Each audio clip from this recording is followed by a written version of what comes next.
Good morning. I'm Tomer, here with my dear brother in Christ, Keith.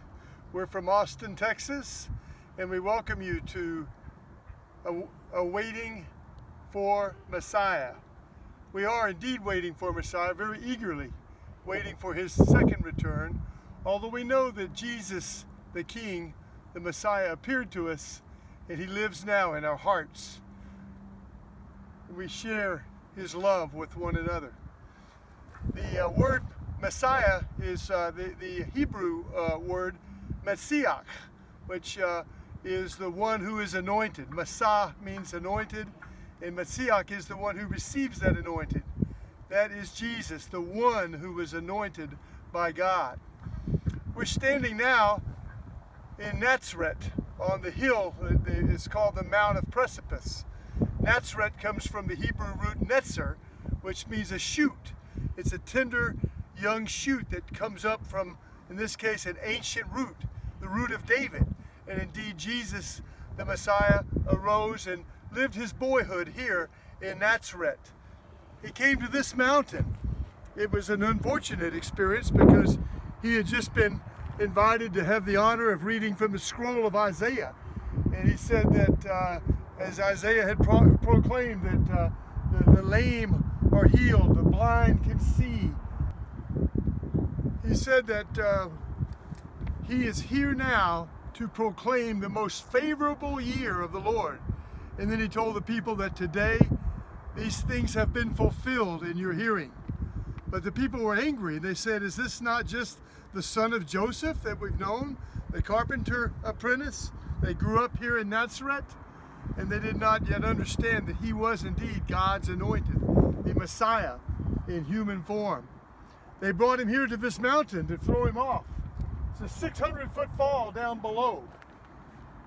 And yet, because of his power, he simply walked back through them. It says in the word that after that he left Nazareth and he returned to Capernaum, where he continued his ministry. Nazareth is the town of Zebulun. It's right on the border of blessed Issachar. If we can see from here, we can see the beautiful rounded Mount Tabor, which was the border between Zebulun, Naphtali, and Issachar. This is a beautiful sight that Jesus saw many times as a boy growing up, and this was the same mountain upon which he was transfigured and showed himself who he really was in his spirit, in his brilliance to his disciples that were brought there, John and Peter. That occurred here on Mount Tabor. This is in the land of Issachar, and this beautiful valley that flows here flows down to the Mediterranean in this direction, and then here we see the hill of Moreh and the springs of Harod on the other side. That flows down into the Jordan.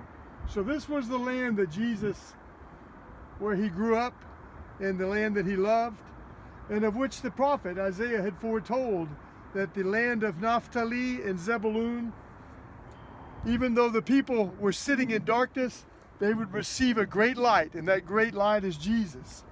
We wait now for Messiah to return in the fullness of time when he will come and rule here. Again, the final battle in this same valley, the valley of Armageddon. Armageddon we see right across. But when he returns, he will rule over the entire earth in peace and prosperity in a time in which we have never known. The earth will be cleansed of its impurities and be prepared for the coming of the King, King Jesus.